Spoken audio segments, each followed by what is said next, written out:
Bonjour à toutes et à tous, bienvenue dans ce énième live questions-réponses. Alors j'en avais pas fait depuis un petit moment, depuis novembre dernier je pense, le dernier live que j'avais fait.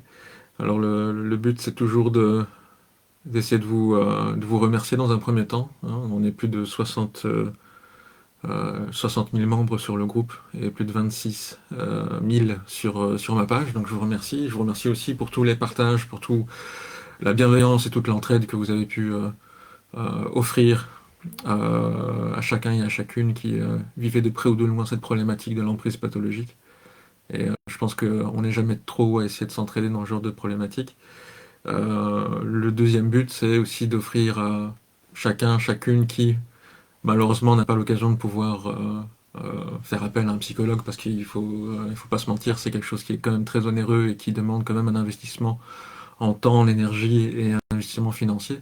Et donc c'est l'occasion d'avoir un psy à qui poser une question, à qui venir déposer une problématique et en quelques minutes espérer essayer d'avoir une réponse qui puisse être la plus claire possible. Euh, je ne prépare rien, je travaille avec ce que vous m'amenez, donc n'hésitez pas à venir me poser une question sur la problématique tant théorique que pratique de l'emprise pathologique, hein, donc des relations toxiques, que ce soit au niveau professionnel, familial, conjugal, social. C'est tous les milieux, on est tous concernés de près ou de loin, potentiellement, par cette problématique. Donc il ne faut pas hésiter une seule seconde à venir poser ces questions, que ce soit pour vous ou pour un autre. Ou même peut-être, si vous connaissez quelqu'un qui vit quelque chose qui pourrait s'y apparenter et qui n'est peut-être pas encore éveillé à la problématique, hein, lui proposer le live ou la page pour qu'elle puisse éveiller certaines questions. Euh, donc je vous remercie d'être présent et de venir poser vos questions. Euh, bonjour, déjà Pazang, bonjour Pazang et bonjour Karo Karo. Euh, fait plaisir de vous retrouver. J'ai reçu par mail une question, je vais peut-être commencer par celle-ci, comme ça on commence déjà avec quelque chose, histoire de meubler le temps que les gens arrivent. Euh, une personne qui malheureusement ne pourra pas être présente, mais qui m'a demandé si le live va être comment dire, mis à la disposition des autres, donc c'est oui. J'ai depuis mes conférences et mes apparitions à la télé, créer une forme de chaîne YouTube sur laquelle vous allez pouvoir retrouver l'ensemble de mes lives précédents. Et du coup, celui-ci, il sera aussi. Et j'essaierai de former une forme de continuité comme ça, pour que chacun, chacune puisse avoir accès à cela et que ce soit utile au plus grand nombre. Euh, et donc, n'hésitez pas à venir poser une question. La question qui m'a été posée, et qui reste une question qui revient assez souvent, qui reste pertinente, parce qu'elle dépend aussi de chaque situation, parce que chaque situation est différente, mais c'est comment faire quand nous avons un proche qui est en relation avec un pervers narcissique. C'est une question qui revient souvent. Alors dans ma pratique, j'ai autant l'occasion de pouvoir accueillir des personnes qui sont eux-mêmes victimes de cela, ou qui effectivement sont des parents de victimes, ou des proches de victimes, hein, qui doivent assister malheureusement impuissamment à ce qui se joue devant eux. Et il est vrai que lorsqu'on essaie d'avoir une approche un peu frontale dans essayer d'expliquer à la victime ce qu'elle vit à travers ce qu'on a pu finalement observer, on se retrouve souvent face à quelqu'un qui ne comprend pas, ou qui minimise, ou qui normalise, ou qui essaie finalement d'évincer la question parce qu'elle est beaucoup trop confrontante. L'idée, c'est avant toute chose ne pas venir essayer d'imposer une vision de la situation, que vous ayez des observations, qu'elles soient justes ou fausses. L'idée, c'est de pouvoir vous montrer disponible et accessible avant toute chose, pour que la personne qui est sous l'emprise dans sa relation, hein, que ce soit avec une perversion narcissique, dite morale, ou avec une autre forme de perversion ou une forme de psychose, en cas dans une relation qui est clairement toxique pour la personne qui la vit, c'est de vous montrer accessible et disponible, et d'essayer d'être le plus persévérant possible, malgré les allées et venues. Et j'ai tendance à dire de ne pas verser dans l'une ou l'autre forme de dramatisation, ça veut dire ne pas étouffer l'autre de vos émotions, malgré que ce que la personne vit est grave, hein, que ce soit les violences morales ou les violences physiques, c'est essayer de laisser l'espace à l'autre d'exprimer ses propres émotions. Autrement, le message que vous risquez d'envoyer en dramatisant à la place de l'autre, c'est que vous ne comprenez pas suffisamment ce qu'elle vit, ce qu'elle traverse, ce qu'elle ressent. Donc c'est ultra important d'être avant toute chose à l'écoute. Et l'autre versant à garder en tête, évidemment, c'est de ne pas rentrer dans l'extrême inverse, hein, c'est-à-dire de rentrer dans une forme de banalisation ou d'ultra-normalisation. C'est tout aussi violent quelque part, hein. Je pense que celles et ceux qui ont vécu ce genre de situation ont été confrontés à cela, celui de normaliser la situation, de la banaliser ou de faire comme si cette situation n'existait pas. Il n'y a rien de pire que cela, parce que là, finalement, vous envoyez aussi aux proches le sentiment que vous ne vous intéressez pas à ce que cette personne vit. Vous vous en foutez, en réalité, de ce qu'elle vit, de ce qu'elle a à vous exprimer ou de ce qu'elle a à traverser. Et l'idée, entre la dramatisation et la banalisation, c'est d'essayer d'être le plus cohérent possible et essayer d'offrir un espace d'écoute euh, où vous allez vous montrer le plus endurant et le plus persévérant possible pour laisser la place entière à la personne qui vient vous parler. Donc ça, c'est un élément de réponse si vous avez un proche qui est en relation toxique avec une perversion narcissique, c'est déjà d'éviter de parler de perversion. Parce qu'habituellement, c'est galvaudé et les gens vont très vite rentrer dans une forme de rejet par rapport à cette appellation-là. Donc le but, c'est de partir de la souffrance du sujet, d'être le plus dans l'accueil. Euh, Bonjour Daphné. Voilà, j'ai répondu à une première question qui m'était envoyée par mail. N'hésitez pas à venir m'en proposer d'autres. Je suis là pendant une petite heure. Donc, n'hésitez pas. Et si jamais il faut que je clarifie certains points ou que vous avez besoin que j'aille plus profondément dans un concept plutôt qu'un autre, il ne faut pas hésiter à me le dire également. J'essaierai de faire de mon mieux. Alors, première question de Caro Caro, c'est la question la plus euh, compliquée en réalité, hein, celle de répondre à la question de qu'est-ce qu'un pervers narcissique. Il y a énormément de grilles de lecture différentes. Euh, J'aurais tendance dans un premier temps à vous rappeler que la psychologie c'est une science qui est empirique, et donc qui essaie de mettre des mots sur ce qu'on observe, mais qu'en réalité il n'y a pas d'éléments tangibles, et c'est ça qui rend les choses plus compliquées, c'est qu'il n'y a pas d'éléments suffisamment concrets que l'on peut toucher et observer concrètement, qui puissent vraiment euh, comment dire, nous amener à la définition du pervers narcissique, c'est plutôt un agrégat d'observation. Et l'idée, c'est de bien penser que l'être humain est tout sauf un livre de recettes. Il y a des points communs en termes de vécu et en termes de comportement et d'attitude, mais que la différence que l'on fait entre la perversion, la psychose ou la névrose se situe avant toute chose dans l'intention du sujet. Quelle est son intention? Euh, et est-ce que cette intention finalement est orientée vers mon bien-être ou non? Et la question de la perversion narcissique, c'est tout sauf un livre de recettes, c'est tout sauf des cases à cocher. Ce sont des personnalités qui ont l'aptitude de pouvoir utiliser les lois qui organisent nos interactions et notre rapport à l'autre contre nous et pour eux, c'est-à-dire c'est toujours des personnes qui vont essayer de tendre vers la couverture vers eux, d'essayer de toujours répondre à leurs propres objectifs, qui vont toujours essayer de vous pousser à répondre à leurs objectifs euh, matériels, émotionnels, et vous rendre quelque part aussi garant de tout ce qui se joue à huis clos à l'intérieur pour rendre leur vie possible à l'extérieur. Raison pour laquelle les victimes, souvent hommes ou femmes par ailleurs, se retrouvent à devoir gérer l'ensemble des choses du quotidien pour que l'autre puisse faire valoir sa vie professionnelle au détriment de sa vie familiale, imposer ses lois plutôt que d'essayer de les partager et de les respecter, et de rendre sa vie extérieure possible, souvent à travers l'avoir, donc à travers l'ego, à travers l'argent notamment, c'est souvent une question d'argent. Euh, c'est à travers ce que la personne peut, c'est à travers ce que la personne peut avoir et montre qu'elle définit sa propre personnalité et sa valeur. Et c'est à la rigueur à travers cela que l'on peut déjà faire une différence entre les différentes structures. C'est que le pervers, qu'il soit sadique, masochiste, narcissique ou psychopathe, aura tendance à faire valoir ses qualités en tant qu'être humain à travers ce qu'il possède et non à travers ses qualités humaines. C'est une des indications que l'on peut rencontrer le plus souvent.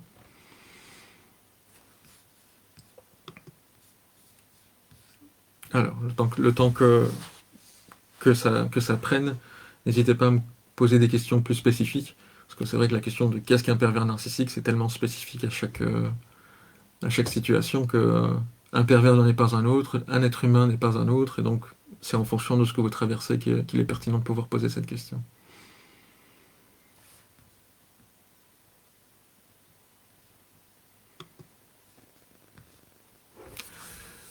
L'une des autres questions pour essayer de pousser un peu plus la question de qu'est-ce qu'un pervers narcissique en général, c'est qu'il est important de rappeler, et là peut-être que les grilles de lecture vont s'entrechoquer, en tout cas selon ma propre grille de lecture, c'est que la perversion narcissique, puisque c'est une structure de personnalité, ce n'est pas des symptômes, c'est des structures, donc ça veut dire que ça définit des modalités de fonctionnement, ça veut aussi dire que ce n'est pas une maladie, ce n'est pas quelque chose dont le sujet va pouvoir se soigner. La structure de personnalité, qu'elle soit perverse, psychotique ou névrosée encore, peu importe laquelle, vient définir la manière dont vous allez construire votre réalité, la manière dont vous allez l'interpréter, quelle place vous allez prendre dans le rapport à l'autre.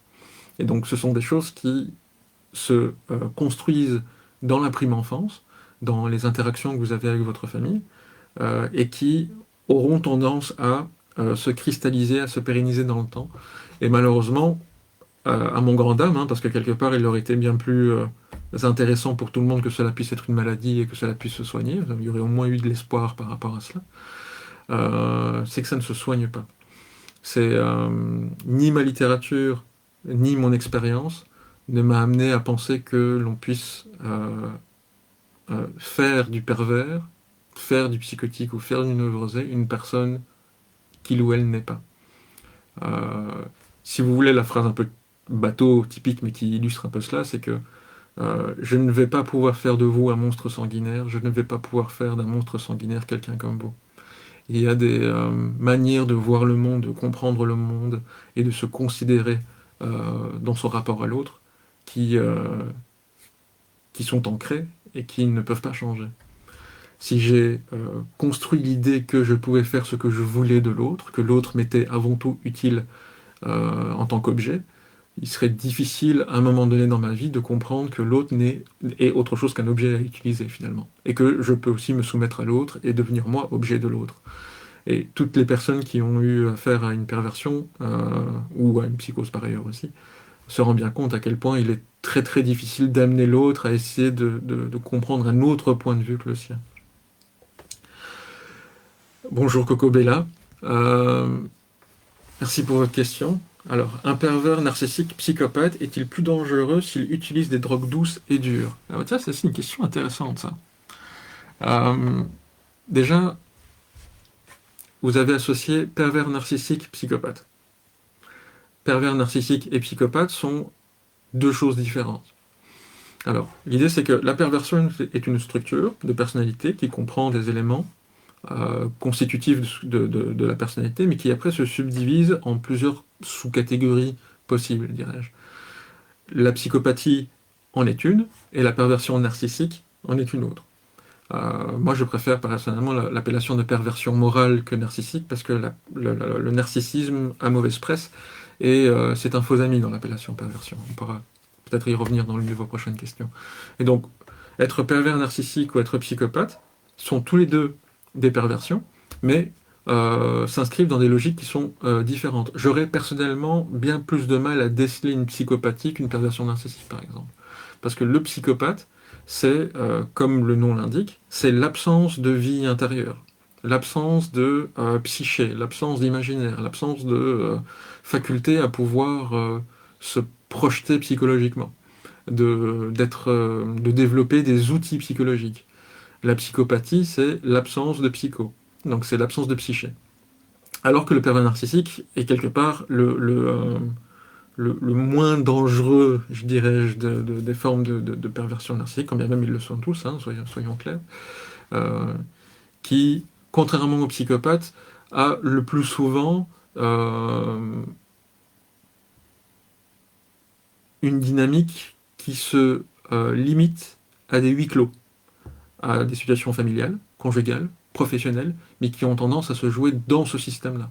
Le psychopathe aura tendance à être irréprochable à l'intérieur et à l'extérieur, bien plus à l'extérieur qu'à l'intérieur, mais à exprimer ses déviances, ses volontés de détournement et de destruction quelque part, qui sont bien plus extrêmes que dans la perversion narcissique, euh, à l'extérieur, dans des endroits dans lesquels il ne pourra pas être vu et dans lesquels habituellement personne n'en sort indemne d'une manière ou d'une autre.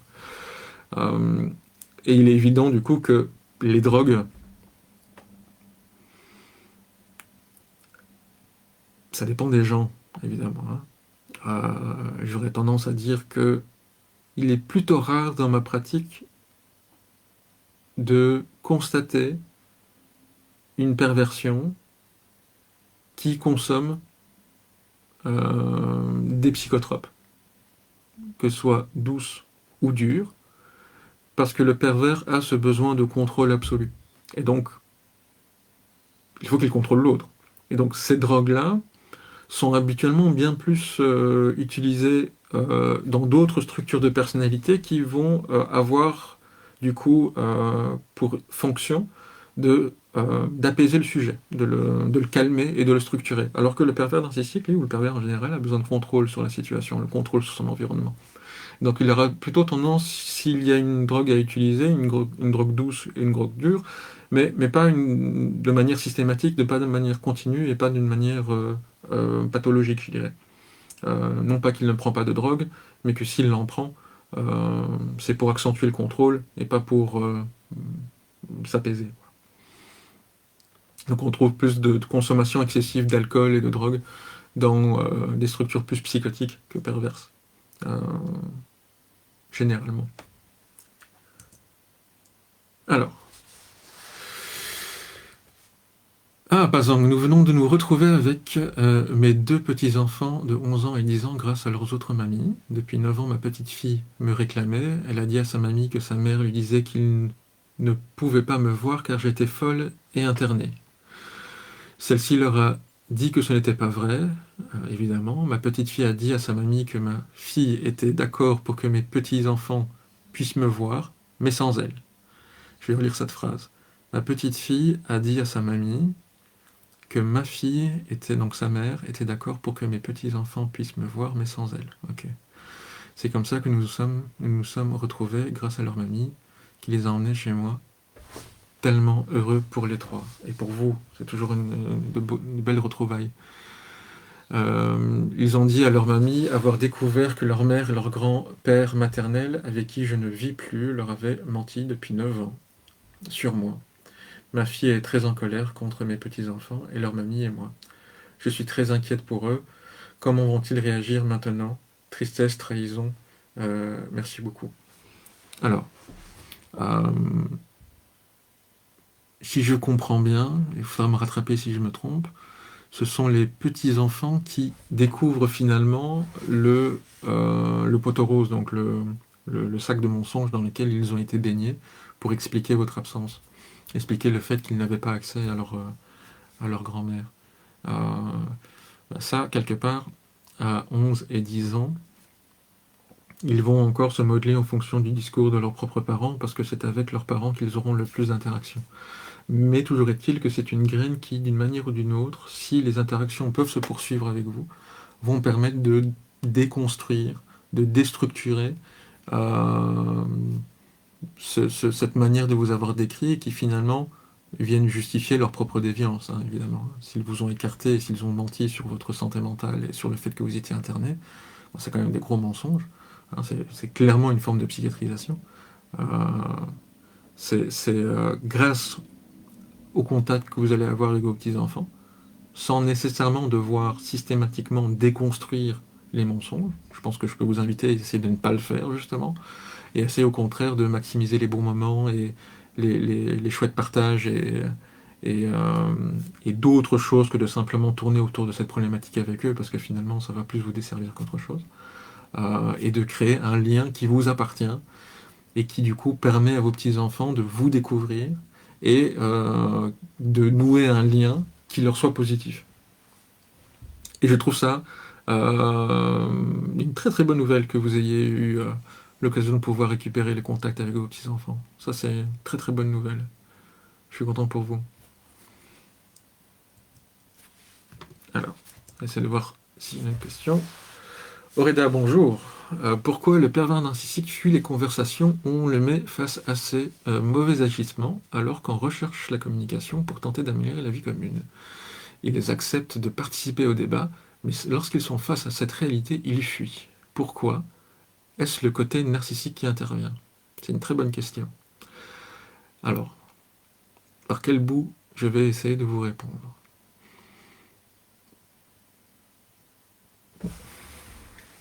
Alors, je vais essayer de prendre le bout de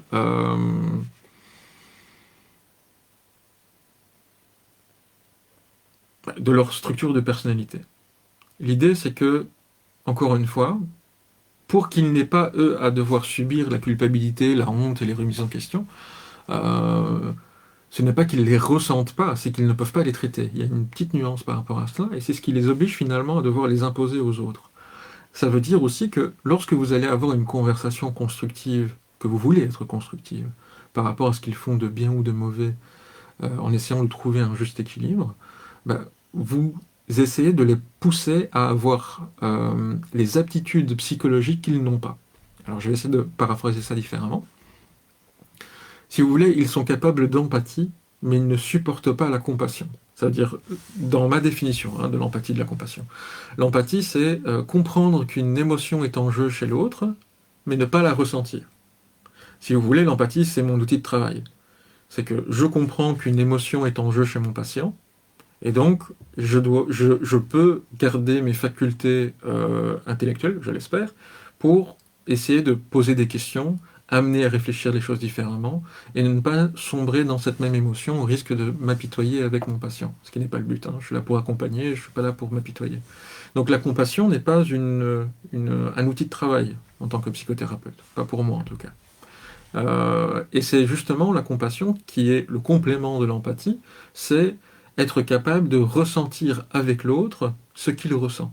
Donc dites-vous bien que si le pervers n'a pas l'aptitude à pouvoir ressentir, traiter plutôt, excusez-moi, la culpabilité, la honte, parce qu'elle serait trop dévastatrice pour lui ou pour elle, ben, il aura non seulement tendance à la rejeter, mais aussi à fuir les communications, fuir les conversations dans lesquelles il serait d'une manière ou d'une autre confronté à sa propre bêtise, confronté à une logique qu'il sait être vraie et dont il ne pourra pas s'échapper. Raison pour laquelle aussi, lorsque vous êtes triste, lorsque vous pleurez, lorsque vous êtes dévasté, et lorsque vous avez une douleur psychologique qui le concerne ou non, il aura tendance, il ou elle, à soit fuir cette situation, vous laisser en plan, vous critiquer, vous ridiculiser et partir, pour ne pas avoir à vous réconforter, parce que le réconfort est quelque part dans la compassion, il faut qu'il puisse traiter ce que vous ressentez. Euh, et si ça le concerne, d'autant plus qu'il doit traiter le fait que qu'il soit partie prenante, qu'il soit coupable de cela. Donc ça, c'est aussi insupportable. Donc soit il fuit, soit il s'acharne. Tout ça pour ne pas devoir traiter, justement, ses propres culpabilités, ses propres hontes, ses propres remises en question. Donc, il accepte de participer au débat. Pourquoi? Parce que le débat a pour enjeu d'avoir raison.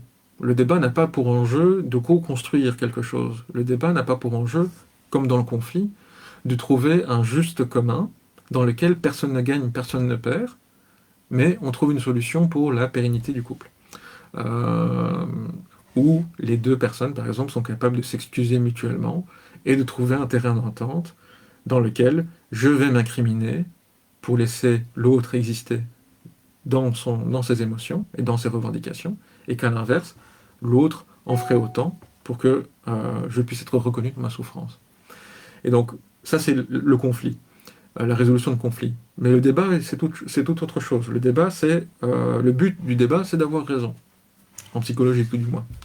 Donc, je dis souvent pour essayer de clarifier cela le plus simplement possible, c'est que quand bien même deux hommes politiques seraient d'accord dans un débat télévisé, l'objectif premier étant le débat, ils feront en sorte de ne pas l'être. Parce que le but là n'est pas de se mettre d'accord, le but là, c'est d'avoir raison. Et à cela, évidemment que les pervers connaissant les lois qui organisent les logiques humaines et conversationnelles excellent bien plus que nous puissions exceller. Et donc, c'est pas tellement le côté narcissique qui intervient, parce qu'encore une fois, le narcissisme, c'est un faux ami. Le narcissisme, selon les grilles de lecture, je vous parle de la mienne, le plus narcissique des deux, ce n'est souvent pas le pervers, c'est la victime. Et c'est parce que le pervers n'a pas de narcissisme qu'il a besoin de l'autre pour l'avoir. Et donc, c'est un peu particulier ce que je vais vous dire, vous n'allez surtout pas être d'accord, mais ce que le pervers a, et à travers lesquels il fonctionne, ce n'est pas du narcissisme, c'est de l'ego. Parce que le narcissisme, c'est justement ce qui vous permet de supporter votre souffrance, ce qui permet de supporter votre infériorité, votre soumission. C'est ce qui vous permet de vous lever tous les matins pour faire ce que vous avez à faire. C'est ce qui vous permet d'avoir ce sentiment d'existence. Or, le pervers, lui, justement, ce qu'il n'a pas, c'est la faculté d'avoir ce sentiment d'existence sans vous. C'est pour ça qu'il a besoin d'une victime qu'il ne va pas détruire mais détourner, parce qu'il en a besoin, pour pouvoir avoir ce sentiment d'existence à son détriment. Et donc c'est là où on parle de vampirisation ou ce genre de choses. Hein.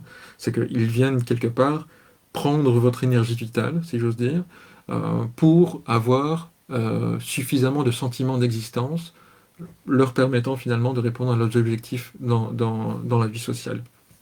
Donc c'est plutôt leur ego.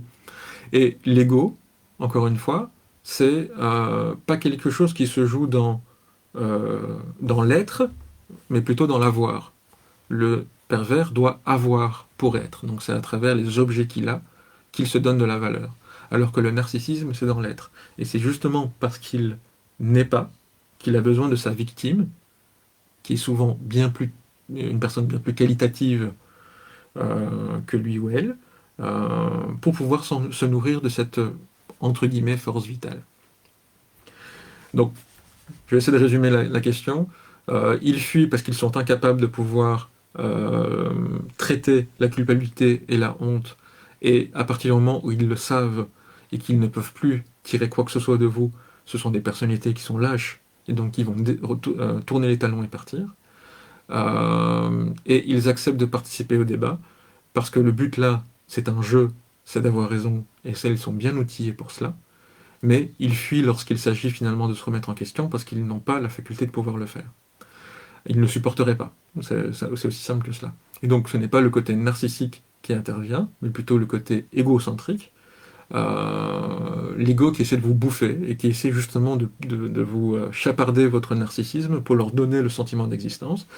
Et c'est aussi bête que si je suis debout, si je constate que je suis debout, si je constate que j'ai raison, et que l'autre me dit que j'ai raison et me dit que je suis debout, eh ben je peux constater que l'autre est au sol, que l'autre a tort, que l'autre est moins bien que moi, ce qui me donne mon sentiment d'existence. Et là se joue l'emprise pathologique. Hop. Bonjour Véronique. Alors, ont-ils conscience du mal qu'ils font? Je dois passer en justice pour violence physique et psychologique pendant 5 ans, puis m'a congédié brutalement pour partir avec une femme lesbienne mariée à une autre depuis 30 ans, alors que 8 jours auparavant, il me parlait d'une maison à aller visiter et de régler nos affaires. La justice reconnaît-elle ces pathologies? Écoutez, j'aurais tendance à dire oui et non, parce que ça dépend dans quel pays vous êtes. Dans ma pratique, j'ai la chance de pouvoir avoir des gens qui viennent d'horizons très différentes, donc qui, grâce aux consultations via webcam, j'ai des personnes qui sont en Espagne, des personnes qui sont en Belgique, en France, au Canada, aux États-Unis, etc. Et ça dépend, et au Danemark aussi, et ça dépend de chaque pays. J'ai cru comprendre que en Espagne, par exemple, cela était bien plus reconnu que en Belgique, par exemple. Qu'en France, quand bien même certaines lois soient passées qui reconnaissent finalement ces questions d'emprise et de violence morale, il reste difficile de pouvoir vraiment les justifier ou vraiment les prouver, et donc que cela ait vraiment un poids dans le procès. Là, si vous avez porté plainte pour violence physique et violence psychologique pendant 5 ans, c'est que ça se trouve du coup au pénal. Hein, on n'est pas dans le tribunal de la famille, on n'est pas dans le tribunal de la jeunesse, on est au niveau correctionnel, donc ça appartient au code pénal. Là, du coup, comme vous êtes porté partie civile, vous allez pouvoir, à travers peut-être une expertise ou votre accompagnement que vous avez en cours, faire valoir des dommages moraux parce que autant le psychologue que je suis ne va pas pouvoir apporter du diagnostic à la personne qu'il n'a pas vue, il ne va pas pouvoir certifier que vous avez effectivement vécu ces violences physiques et psychologiques parce que nous ne sommes pas là pour les constater. Euh, Si je suis là pour les constater, il est évident que je serai même amené à pouvoir témoigner, ça c'est une évidence, et ça peut arriver, et à ce moment-là, je suis amené à témoigner. Euh, mais par contre, les symptômes que vous présentez, eux ne mentent pas. Et un symptôme, ça ne se feint pas. Votre structure de personnalité, vous n'allez pas pouvoir en faire autre chose que ce que elle vous dicte. Donc, il y a des symptômes qui peuvent être considérés comme étant le résultat d'événements ponctuels ou répétés, euh, dangereux, délétères, menaçants pour votre intégrité physique et psychologique, euh, qui se regroupent dans des appellations symptomatiques et qui peuvent être mis en exergue pour appuyer finalement le fait que c'est à cause d'un vécu que vous présentez ces symptômes. C'est pas à cause d'une psychopathologie particulière que vous auriez une forme de psychose qui serait déconnectée de la réalité et qui du coup serait totalement délirante. Il y a certains troubles, certains symptômes qui sont le résultat direct. On parle du PTSD par exemple, hein, ou le trouble de l'adaptation aussi en est un, qui peuvent attester finalement que ce que vous présentez comme symptôme est le résultat de violences. Et donc, indirectement, sans le nommer, sans pouvoir le certifier, euh, écrire un rapport qui va dans ce sens-là. Ça, c'est quelque chose que je fais moi personnellement. Je trouve que en tant que psychologue, il faut prendre ses responsabilités. Si on décide d'accompagner quelqu'un et qu'on décide de, d'œuvrer et de lutter contre les violences physiques et les violences morales, c'est aussi de contribuer à la défense des victimes à travers un rapport, une expertise qui, euh, dans le cadre de mes compétences professionnelles, peut amener euh, à attester des dégâts d'une emprise pathologique sur mon patient, sur ma patiente, sur la famille, etc. Bonjour Elena. Comment se reconstruire après avoir vécu avec une famille d'emprise familiale et sans culpabiliser?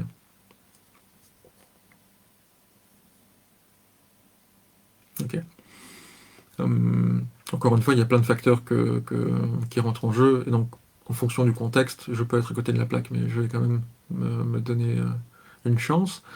Euh, J'aurais tendance déjà à vous dire que si vous parlez d'emprise familiale, c'est que quelque part, vous en êtes sorti ou que, tout du moins, vous y voyez un peu plus clair, puisque vous le nommez. Ça veut dire aussi que, moyennant quelques connaissances supplémentaires et postures à adopter, règles à respecter, vous allez pouvoir progressivement sortir d'une emprise dans laquelle on vous pousserait à devoir ressentir ou faire certaines choses qui seraient antinomiques par rapport à vos valeurs et vos principes. Donc ça, c'est une manière de se reconstruire. C'est à travers comprendre ce qui se passe et quelles postures et quelles règles vous pouvez respecter pour pouvoir en sortir. La deuxième question, c'est sans culpabiliser. Ça, c'est plus compliqué. Parce que la culpabilité est un affect, déjà que tout le monde n'est pas capable de ressentir, qui va vous amener à euh, vouloir réparer une transgression. Il n'y a pas de raison de se sentir coupable si nous n'avons pas l'impression d'avoir transgressé une règle. La supercherie dans l'emprise pathologique, c'est que la règle que nous avons, enfin, la transgression n'est pas la nôtre. Soit elle est la nôtre, et donc la culpabilité, là, elle peut être traitable plus facilement, mais si vous portez une culpabilité pour des transgressions qui ne sont pas les vôtres, c'est bien plus complexe de les porter. Et donc, pour que vous ayez finalement à vraiment vous émanciper de votre famille, cela peut, voire doit, passer par une réduction, voire une suppression des relations que vous allez entretenir, donc des interactions que vous allez entretenir, pour que vous puissiez travailler sur le lien, voir ce que cette culpabilité, cette honte ou cette remise en question vous fait ressentir en l'absence de votre famille, et comment on va réussir à l'orienter vers autre chose, vers quelque chose de plus fonctionnel. Parce que culpabilité, honte et doute, ce sont trois affects qui sont pour moi des affects essentiels au vivre ensemble. Donc la culpabilité permet de réparer une transgression, la honte permet de récupérer une place dans la communauté, et le doute permet simplement de ne pas être insupportable, tout simplement. Ça permet de se remettre en question, ça permet de vérifier des informations, ça permet de faire de la place à l'autre, ça permet de, de réfléchir, de développer des compétences. C'est un bel affect. Si on est plusieurs à utiliser ces trois affects, mais on ne peut que vivre ensemble de la bonne manière parce qu'on va à chaque fois faire des efforts pour l'autre. Là, dans ce cas de figure, sortir du cadre, sortir du giron familial permet finalement de, non pas de vous enlever la culpabilité, la honte et la remise en question, mais de mieux l'orienter vers quelque chose de plus sain pour vous, de plus constructif, de vous de vous les réapproprier. Voilà. Et se reconstruire à travers aussi le renouvellement des expériences. Je veux dire, vous avez devant vous le champ libre, beaucoup de portes ouvertes pour renouveler des expériences passées, récupérer potentiellement des choses que vous avez dû abandonner ou laisser de côté à cause justement des entreprises pathologiques et de cet isolement dans lequel cela vous met, pour vous offrir une vie bien plus riche, réjouissante et enrichissante dans le futur, parce qu'habituellement, les personnes qui ont vécu ce genre de souffrance, de violence physique et de violence morale, ont pris quelques raccourcis dans la vie pour avoir une perception de la réalité qui est plus euh, entière, et qui, grâce à elle, et à une recartographie de l'environnement, pourra les amener aussi à développer un environnement, construire un environnement dans lequel ils vont se sentir bien plus en équilibre qu'ils n'ont pu l'être dans le passé. Voilà.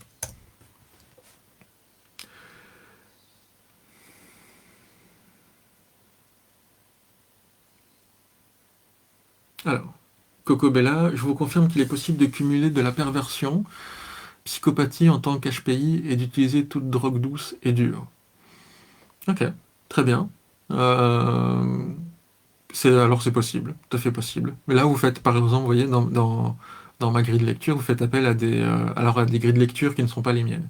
Par exemple, la question de la haute potentialité est quelque chose qui sort de ma grille de lecture. Alors, je ne dis pas que ça n'existe pas, je dis simplement que c'est quelque chose que je ne...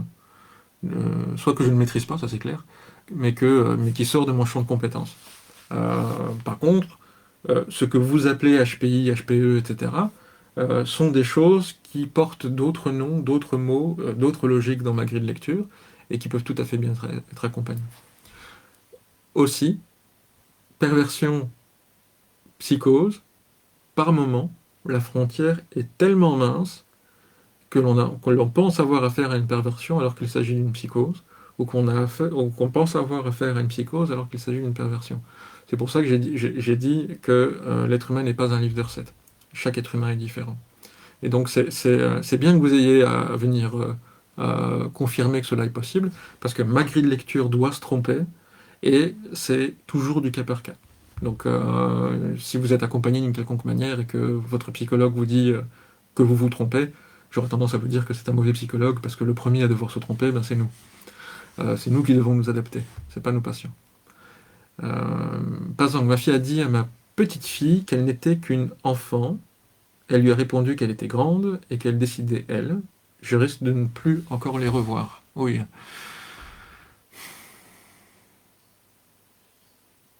Déjà, notez que dans ce que vous m'écrivez, moi, je vois une double contrainte. Ma fille a dit que ma petite fille, qu'elle n'était qu'une enfant. Ok, donc on renvoie la personne à son immaturité fonctionnelle. Tu n'es qu'une enfant. Euh, Ah oui, non, j'ai bien compris. Et donc, la petite fille a répondu à sa mère qu'elle était grande et qu'elle décidait elle. Parce que si c'était la fille qui disait les deux, c'était une double contrainte. Mais si c'est deux personnes différentes qui le disent, ce n'est plus une double contrainte. Donc du coup, la petite fille s'est opposée à la mère. Ouais. Ça, c'est plutôt pas si mauvais signe que cela. L'idée passante, c'est que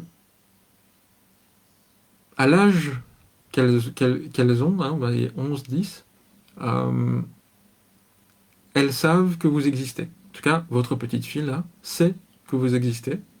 c'est qu'elle a passé un bon moment, c'est que vous êtes quelqu'un qui a été décrit d'une mauvaise manière, c'est qu'il y a eu trahison, qu'il y a eu mensonge, et donc les choses se jouent aussi dans la durée. Si vous existez dans la psyché de votre petite fille, vous n'allez pas disparaître. Et si, en plus de cela, elle est capable de s'opposer à sa mère, pardon, à votre fille, pour lui dire qu'elle se trompe sur vous, c'est que quelque part, elle marque déjà une forme de loyauté à votre égard. Donc, cette fille de 10-11 ans, un jour elle aura 15 ans, un jour elle aura 18 ans, un jour elle aura 25 ans, 30 ans, 40 ans, un jour elle sera émancipée financièrement de ses parents, un jour elle sera un peu plus libre de ses mouvements, de qui elle décide d'appeler et avec qui elle décide de discuter, et que à ce moment-là, elle se rappellera certainement qu'elle a eu une grand-mère et que elle peut prendre la liberté de la contacter. Et en soi, même si vous risquez effectivement de ne plus les revoir, j'aurais tendance à dire que ce n'est que pour le moment et que cela risque finalement de changer. Et tant que ce n'est qu'un risque, ne perdez pas espoir parce que si votre petite fille est capable de confronter sa mère avec son discours, c'est que il y a potentiellement une chance qu'elle ennuie suffisamment sa mère pour que sa mère n'ait pas d'autre choix que de vous la ramener. Donc, quelque part, ça peut être une bonne chose. Oreda, merci, je suis d'accord pour la qualification d'égocentrisme. Merci Oreda. Je fais de mon mieux. Daphné, euh, quelle heure est-il? 19 minutes. Quel est le but du pervers narcissique quand il envoie juste un SMS sans mots, juste un point après des mois de silence, le jour de cet envoi étant le jour de son anniversaire? Mis à part la signification du coucou, je suis toujours là. Effectivement, c'est à ça que j'aurais pensé initialement. Alors,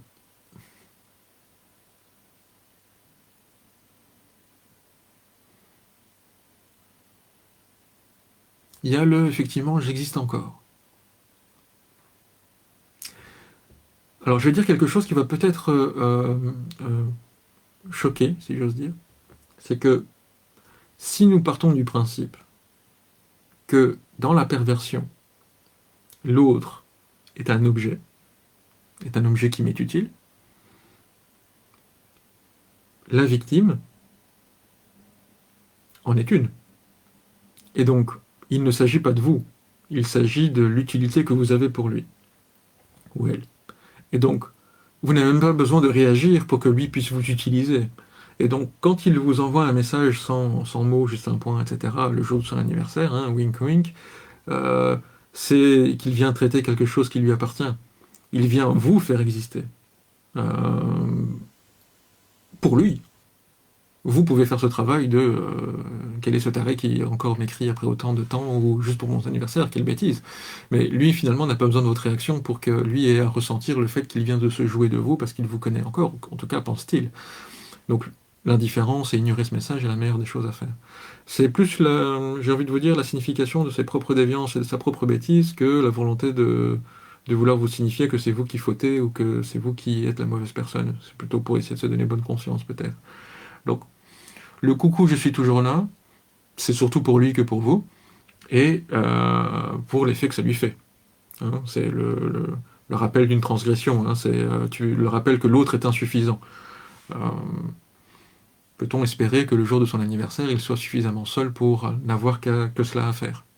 Et que on peut aussi quelque part se satisfaire de l'idée qu'il semble bien plus dépendant de vous que vous n'êtes de lui, en fin de compte. Parce que lui souhaite vous faire exister là où vous ne souhaitez que le faire disparaître. À méditer.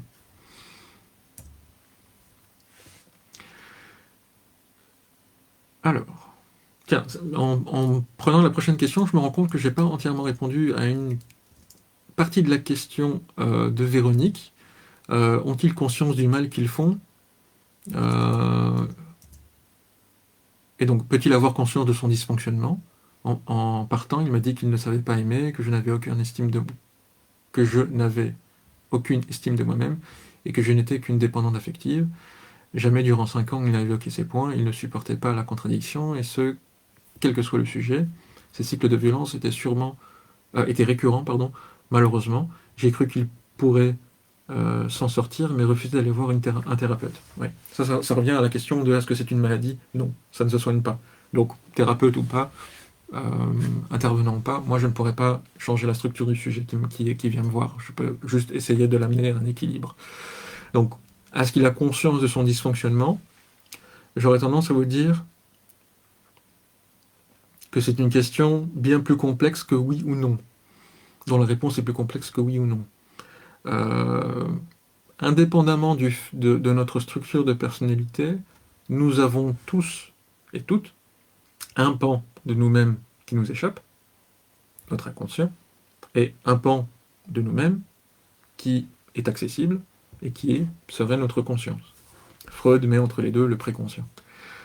Donc la possibilité finalement de ce qu'il y a dans l'inconscient, que l'inconscient, des informations de l'inconscient remontent à la conscience. Hein. Pour ceux qui s'intéressent à ça, c'est ce qu'on appelle aussi le retour du refoulé, par exemple, dans la question du refoulement. Euh, donc, est-ce qu'il a conscience de ce qu'il fait? Oui. Est-ce qu'il a conscience entièrement de ce qui l'anime dans ce qu'il fait? Potentiellement pas. Donc ça dépend encore du chacun. Après, est-ce que quelqu'un qui frappe quelqu'un d'autre a conscience d'avoir frappé? Oui. Est-ce que quelqu'un qui frappe a conscience que ce qu'il fait mal? Oui. Mais qu'il soit psychotique, pervers ou névrosé, c'est le cas. Par contre, ce qui se joue dans le conscient ou l'inconscient, c'est plutôt de l'ordre de l'intention. Quelle intention y a-t-il dans cette violence? Quelle hégémonie essaie-t-il de construire ou d'imposer? Quel contrôle coercitif essaie-t-il de mettre en place? Qu'essaie-t-il finalement de s'avouer ou de se sécuriser en disant cela ou en faisant cela? C'est là où finalement se joue la conscience ou l'inconscient.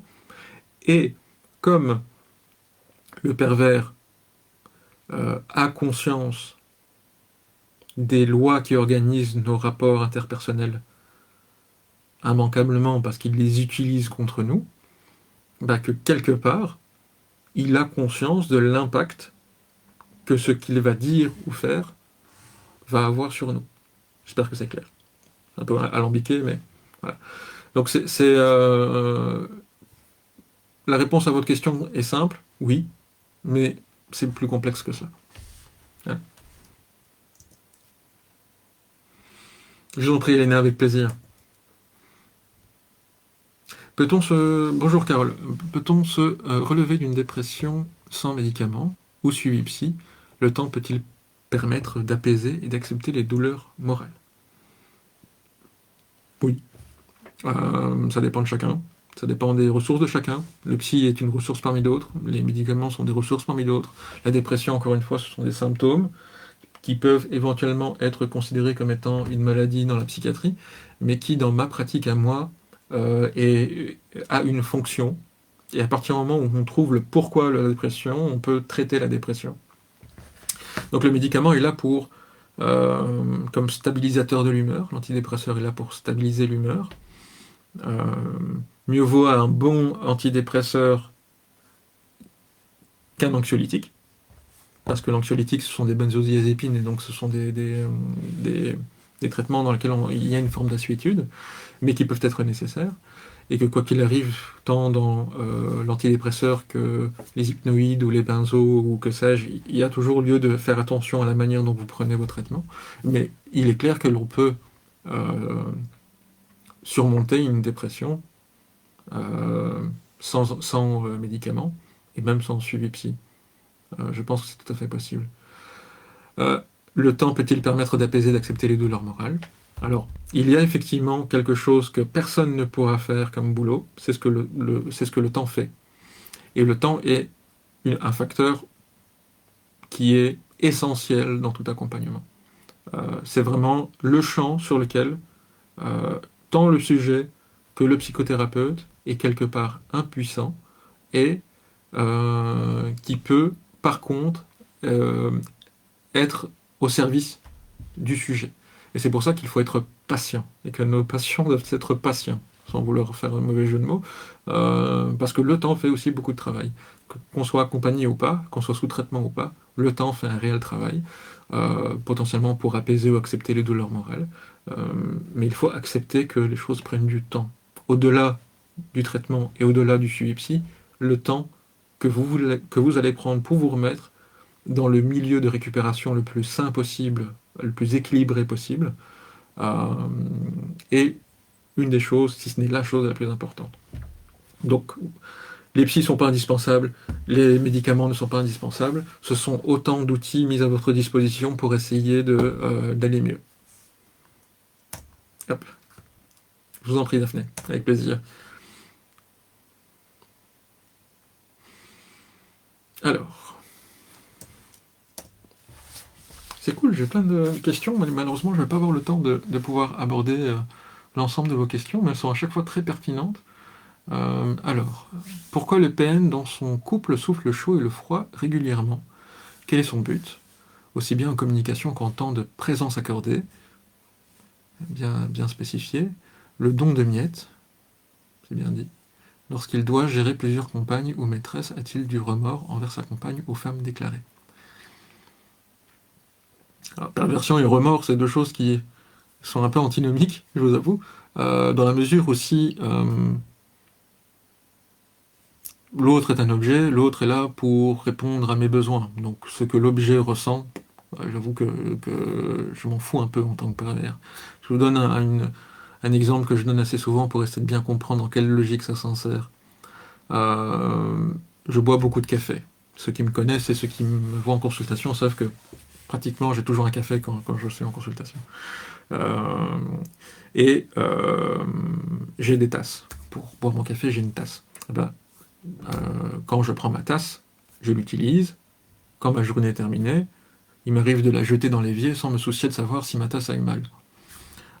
Si ma tasse est cassée, j'en prendrai une autre. Si elle n'est pas lavée pendant la nuit et que je dois la laver d'ici une semaine, je ne vais pas m'en faire une affaire. Je ne suis pas nécessairement très attaché à cette tasse. Et quelque part, elle est interchangeable. Tant qu'elle m'est utile, je la garde. Par contre, certaines tasses peuvent être plus précieuses que d'autres, alors je vais les garder un peu plus longtemps. Mais en fin de compte, ça ne reste qu'une tasse. Et donc c'est ça, prendre l'autre comme étant un objet.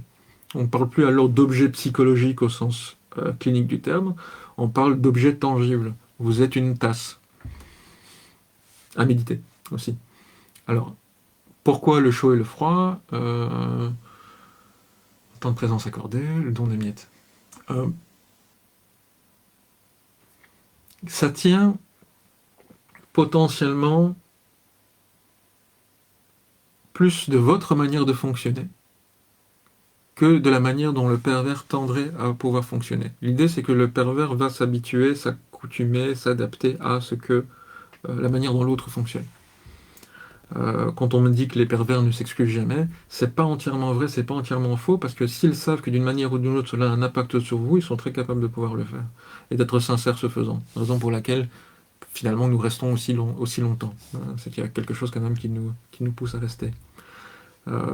L'idée selon laquelle la plupart des personnes sous emprise pathologique n'ont pas conscience des violences qu'elles subissent, c'est un peu une idée reçue. La plupart des gens sont conscients des violences qu'elles subissent. C'est juste qu'elles ont d'énormes difficultés à pouvoir faire le tri entre ce qui leur appartient et ce qui appartient à l'autre et trouver leur chemin à travers cela.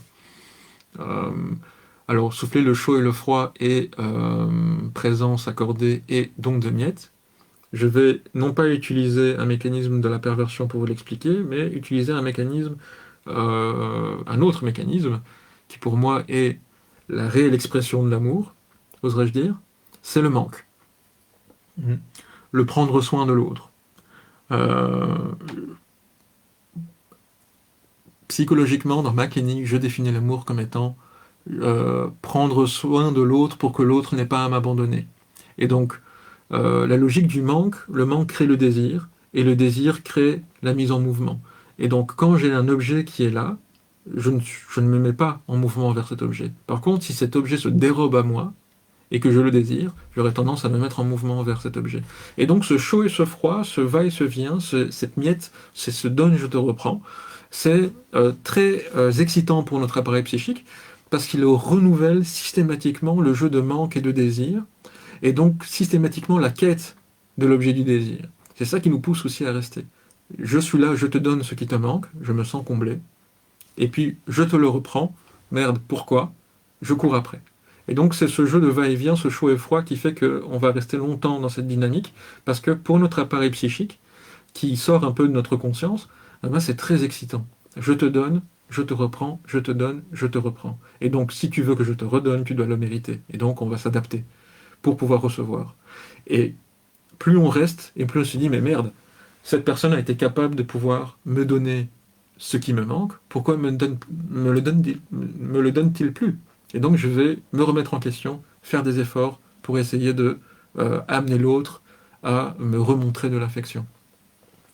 Et donc ce jeu de va-et-vient est très excitant pour notre appareil psychique, et là-dessus, les pervers pixels, c'est double contrainte, il n'y a jamais de bonne réponse à offrir, chaque réponse que vous allez offrir sera toujours la mauvaise, cette insuffisance constante, cette disqualification constante, cette détresse que vous avez à prendre en charge systématiquement, vous met systématiquement en mouvement vers l'objet que vous désirez. Voilà, c'est un élément de réponse parmi d'autres, mais j'espère que celui-ci vous a éclairé. Voilà.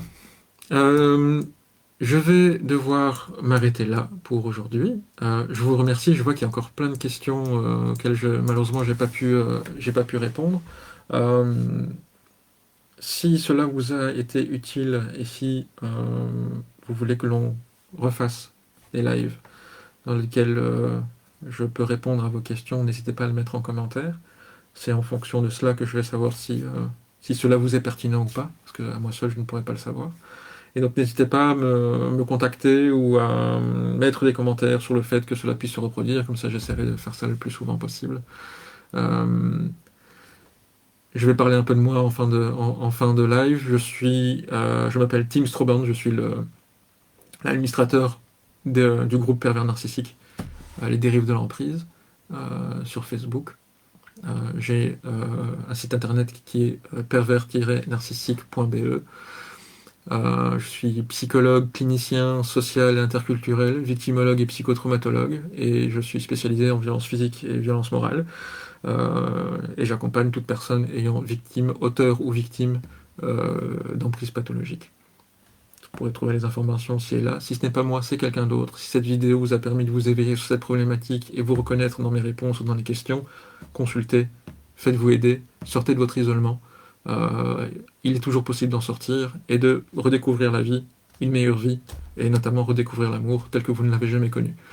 Voilà. Prenez un immense soin de vous et j'espère à très vite. Au revoir.